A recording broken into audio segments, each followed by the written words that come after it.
Olá, o Iluminuras de hoje tem conto, romance, uma trilogia e também uma pesquisa sobre genocídio indígena.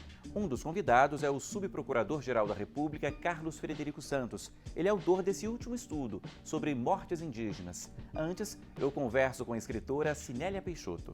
Formada em letras, a Cinélia fez mestrado na Inglaterra e escreveu uma trilogia e um livro de contos. Tudo bom, Cinélia? Tudo jóia, e você? Tudo bem também. Bem-vinda ao Iluminuras. Obrigada. Antes de falar sobre os seus livros, eu queria que você contasse um pouquinho dessa sua experiência na Inglaterra. Você fez mestrado em literatura inglesa, Isso. não foi isso? Uhum. Quanto tempo? Como é que foi essa experiência? Ele durou 1 ano, esse mestrado.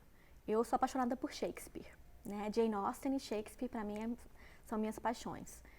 E eu fui fazer mestrado em renascentismo e romantismo inglês.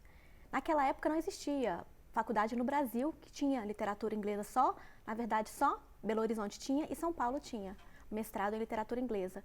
E eu fui para a Inglaterra.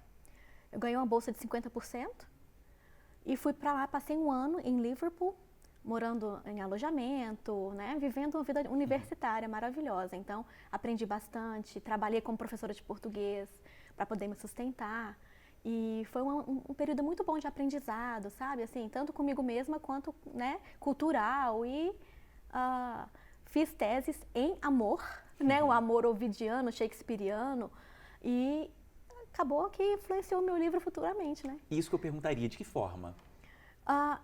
Na verdade, eu sou apaixonada por romance a vida inteira, né? Poesias e poemas eu sempre escrevi. Então, o amor, de alguma forma, me toca. E aí, já comecei a base no mestrado, sem saber, né, o que acarretaria. E surgiu o livro com uma base mais forte, com uma base literária mais forte, com uma base filosófica mais forte. Eu acho que foi daí que surgiu, né? A base de Ovídio mesmo, de onde ele começou tudo, Sócrates.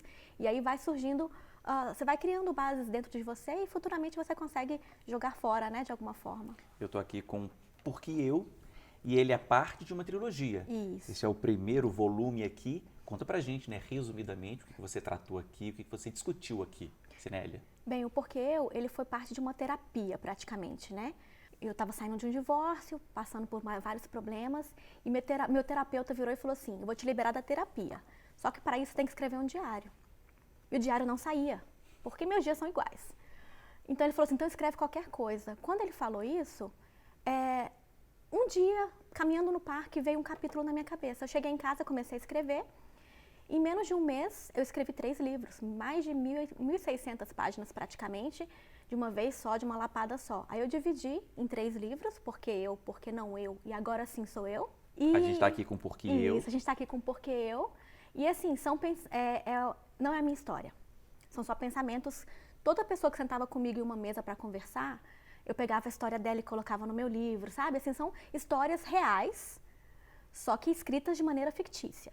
Então é uma ficção onde tem vários personagens. A Elizabeth é o personagem principal e ela é uma mulher neurótica, né? Como praticamente todas nós, né? Paranoica em muitos pontos, tem vários traumas e ela está tentando se descobrir, né? Ela está naquele ponto da vida dela onde ela fala assim, eu quero me aposentar nesse emprego? Não. Então eu tenho que procurar alguma coisa para mim. Vou chutar o balde, vou pedir demissão? E aí ela começa a pensar sobre o que ela quer. É um processo de autoconhecimento também, além de ser romance. Então ela vai pensar sobre o que ela quer, ela vai buscar, né, estudar para concurso. Ela está em Brasília. Não tem para onde correr, ela vai ter que estudar para um concurso. Então, todo esse estresse. E ao mesmo tempo que ela está passando por tudo isso sozinha, com ela mesma, essa luta consigo mesma, ela está conhecendo o Antônio, que é um advogado já estabelecido, então ele já tem uma vida pronta, e ela fica se comparando a ele, eu não sou ninguém, esse cara já tem tudo, né? E ele, apaixonado por ela, vai fazer tudo para levá-la, né? E aí ela vai correr esse risco com ele, e ao mesmo tempo que, né, ela casa, engravida, e aí tem aquela luta da mulher. Quem eu sou agora? Eu sou a mulher? Eu sou a esposa? Eu sou a mulher? Eu sou a esposa ou eu sou a mãe? Então, a gente lê os pensamentos dela, sabe? A gente lê essa luta dela para decidir e para definir a mulher que ela é, apesar da esposa, apesar da concurseira, apesar da mãe. Né? A gente vai lutando e vai vendo o relacionamento também dos dois, porque é muito gostoso o processo de relacionamento dos dois, sabe? Eles se completam muito bem, a gente tem várias brincadeiras para o casal, vários joguinhos para fazer, trabalhar o casal também. E você falava que apesar de ter escrito rapidamente, né, um livro dessa dimensão rapidamente, ganhou um prêmio importante. Ganhei, graças Aqui o a Deus. International Latino Book Awards. Você foi a vencedora. Fui. Isso ajuda, é claro, né? Ajuda. Você pegar um prêmio dessa magnitude, né, comparando a América inteira, e você ganhar a categoria romance português, né, para mim foi um presente muito grande. Saber que o meu primeiro livro, que foi publicado, conseguiu ganhar um prêmio, né, competindo com a América Latina inteira, né? Agora, explica pra gente como é que foi esse processo. De escrever muito, você se dedicou intensamente, eu sei disso. Agora, foi por quanto tempo e como é que era o seu processo? Você escrevia o tempo todo, em determinado horário, comendo alguma coisa? Como é que era o seu ritual? Eu sou divorciada. Então, eu tenho um final de semana a cada 15 dias para mim. Esse final de semana a cada 15 dias era passado inteiramente no computador escrevendo. Trabalho muito, então assim, durante o dia eu não tenho tempo, mas eu chego, coloco os meninos na cama 8h30, 9 horas, e depois de 9h30 era a hora que eu sentava para escrever. Então muitas noites eu não dormia. Quando eu me dava conta já era 4 horas da manhã, eu acordo às 5h30. Então, eu passei 1 mês e meio praticamente sem dormir. Eu estava exausta quando eu acabei, mas eu precisava jogar fora, sabe? Eu estava me sentindo completamente lotada de informação. Era uma necessidade. Exatamente. Quando o livro vem, quando o processo criativo já está pronto na sua cabeça, você precisa esvaziar. Então, eu sou assim, eu não consigo dormir enquanto eu não termino o livro.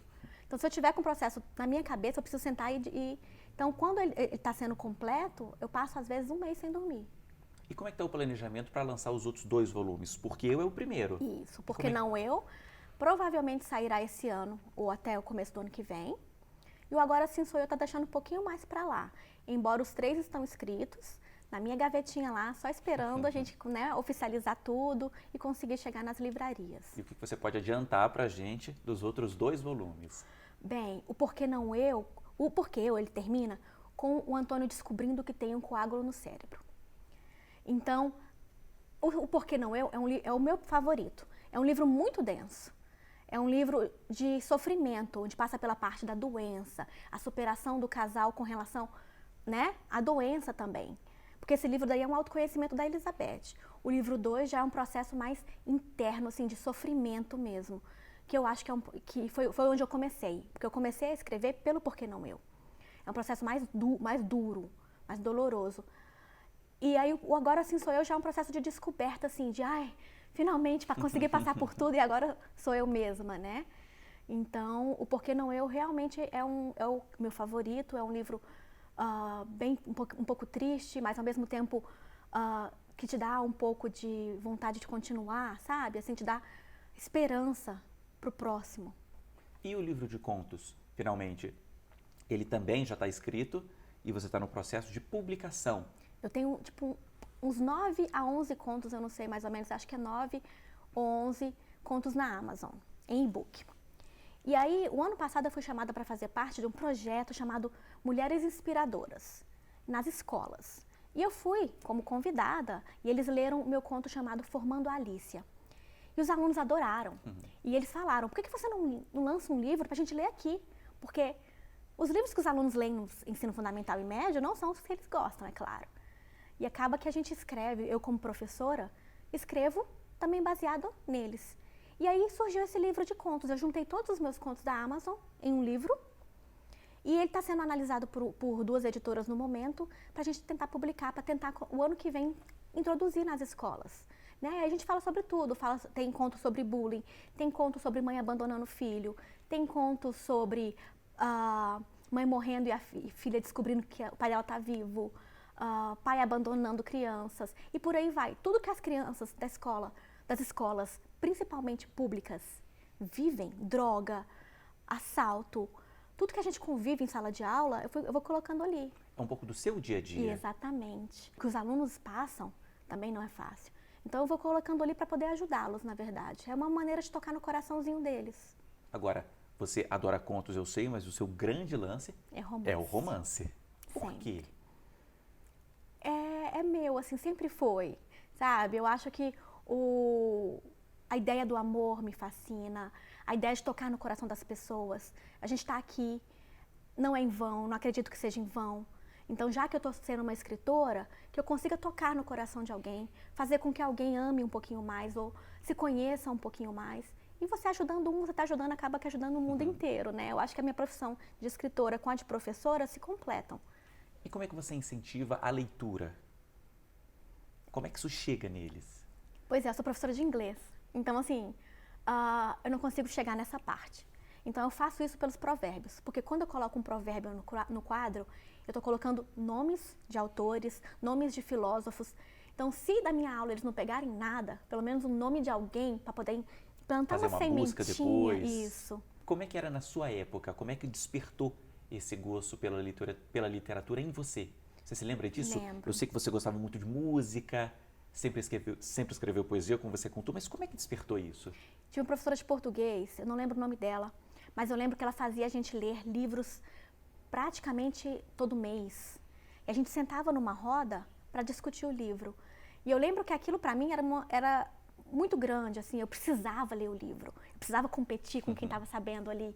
E eu acho que foi ali que foi plantada a minha sementinha, sabe? De você ler muito. Eu leio muito. Eu leio um livro por semana. Às vezes eu chego a ler 5, 6 livros por mês. Cinélia, é isso. Muito obrigado pela sua presença aqui no Obrigada a Iluminuras. vocês. Falar aqui de Porque Eu, dos outros volumes da trilogia e do livro de contos, né? Sucesso para você, muito obrigado. Muito obrigada a vocês pelo convite.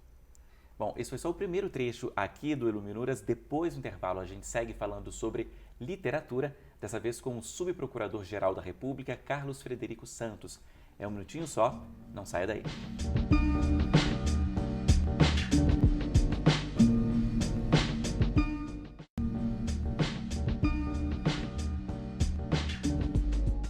O Iluminuras já está de volta e eu converso neste segundo bloco com o subprocurador-geral da República, Carlos Frederico Santos. Está aqui comigo. Tudo bem, doutor Carlos? Bem-vindo. Tudo bem, Paulo. Prazer recebê-lo aqui. O prazer é todo meu de estar com você e com os telespectadores da TV Justiça. Bom, começando aqui por um livro, que foi uma pesquisa longa que você fez, que fala sobre o genocídio indígena no Brasil, uma mudança de paradigma. E essa mudança de paradigma, porque é você que assume essa questão de ter um genocídio indígena no Brasil, uma tese que não era muito aceita, não é isso? Exatamente, Paulo. A questão, né, do genocídio, quando se fala essa palavra, se vincula diretamente ao Holocausto nazista. Por quê? Porque a palavra genocídio surgiu exatamente na década de 40, durante a Segunda Guerra Mundial.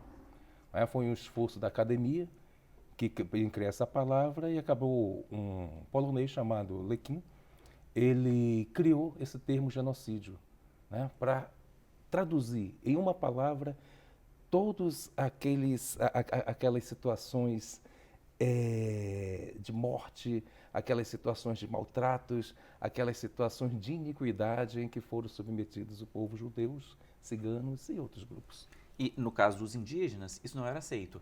Eram mortes separadas, é isso? Exatamente. No caso indígena, a dificuldade é porque se você vincula o genocídio ao holocausto nazista, você vai vincular também a elementos que seriam inaplicáveis à situação indígena no Brasil. Elementos como mortes em massas, ato do Estado e outros elementos que seriam íncitos só do genocídio praticado pelos nazistas. Se você colocar mortes em massas na questão indígena, você jamais vai dizer que qualquer caso que revele uma disputa de direito indígena entre civilizados e não civilizados, índios, seria genocídio. Por quê? O número de mortes pode chegar a 15, 20, mas não significaria mortes em massas na ideia de mortes em massas do Holocausto nazista. E o que mudou esse paradigma, como você coloca aqui? Bom, esse paradigma foi mudado na seguinte situação. O genocídio, ele foi criado como um preceito moral durante a Segunda Guerra Mundial. Ele não era um preceito jurídico. Surgiu o Tribunal de Nuremberg. Tentaram inserir o termo genocídio como um crime a ser julgado no Tribunal de Nuremberg. Mas os ingleses não aceitaram porque essa palavra não constava dos dicionários. Logo que passou o Tribunal de Nuremberg, né, os países resolveram fazer uma convenção, criar uma convenção e essa convenção foi criada, a Convenção do Genocídio. Né? Essa convenção transformou o preceito moral genocídio em preceito jurídico. E os países começaram a adotar essa convenção. O nosso país adotou logo em seguida, que a convenção foi editada, o Brasil. E fez uma lei de genocídio que até hoje está em vigor. Mas a aplicabilidade dessa lei aqui no Brasil não era um fato real. E quando ocorreu o caso Ticuna, foi um caso da década de 80, do final da década de 80, que civilizados e não civilizados índios, que eram de dois grupos da etnia Ticuna, tiveram uma fricção interétnica que resultou em morte. Né? O caso foi levado à justiça.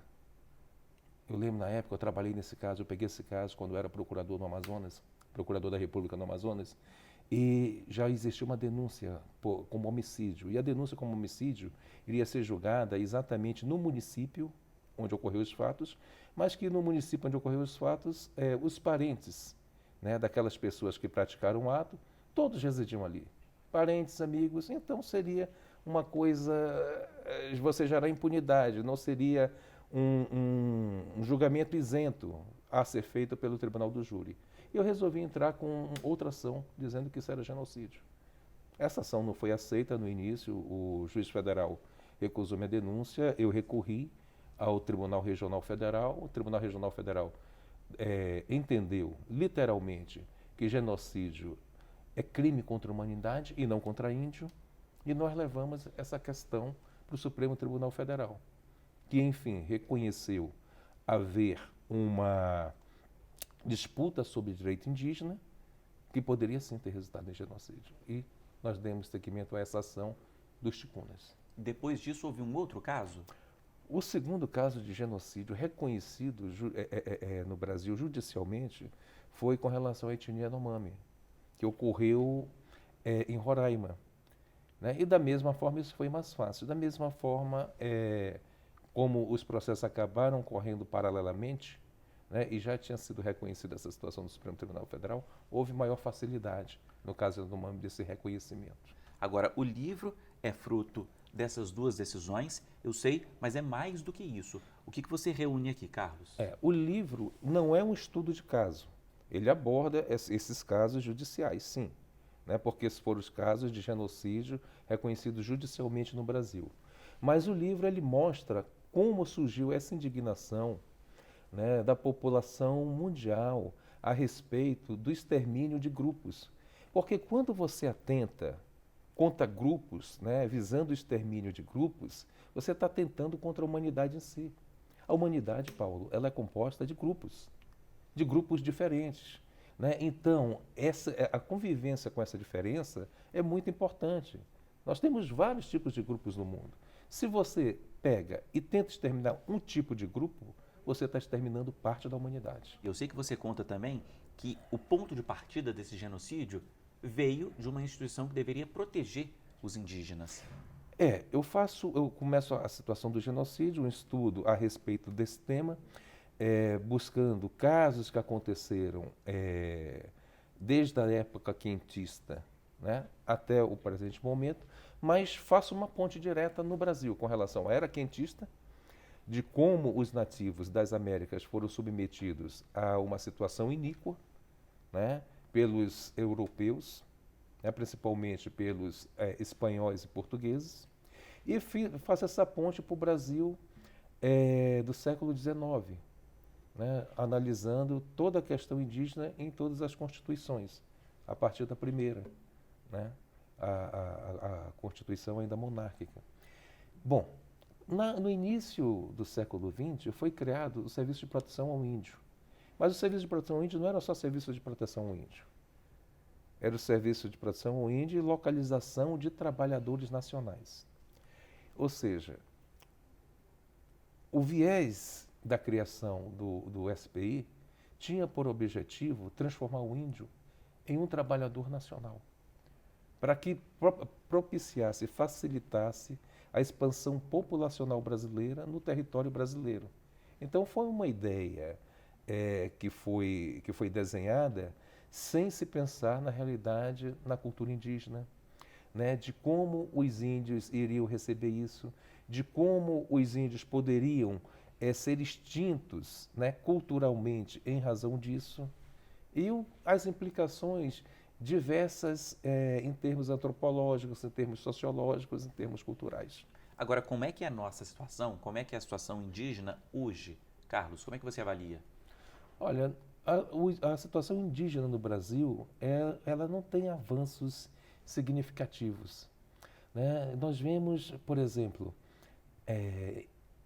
no governo João Goulart, foram feitas 2 CPIs a respeito do Serviço de Proteção ao Índio, o SPI. Né? Quando houve o golpe militar, essas investigações continuaram. E revelaram ao mundo, né, como o índio era tratado no Brasil e como ele estava sendo posto como uma vítima de um verdadeiro genocídio, ou seja, de extermínios de grupos indígenas. Surgiu o relatório Figueiredo, que foi achado recentemente, ou seja, agora depois agora nos anos 2000, que estava sumido há décadas. E esse relatório, né, ele retrata isso, retrata a iniquidade, né, de como os órgãos públicos, né, dispensam aos índios. E se nós avaliarmos essa situação do que ocorreu da era quentista, do que se passou a todo esse momento com os índios, com os nativos das Américas. Eu digo nativos das Américas porque eu estive recentemente no Canadá. Os índios do Canadá não gostam de ser chamados de índios, eles querem ser chamados de nativos. Coisas interessantes. E aí nós vemos a situação dos nativos das Américas, né, e dos índios, que nós chegamos aqui, a questão do Brasil. Faço uma abordagem, que tem uma abordagem muito interessante, que mostra Bartolomé de las Casas, né? Padre Antônio Vieira tem uns livros excelentes a respeito disso, daquela época, que eles fazem relatos com relação à extinção de comunidades indígenas, né?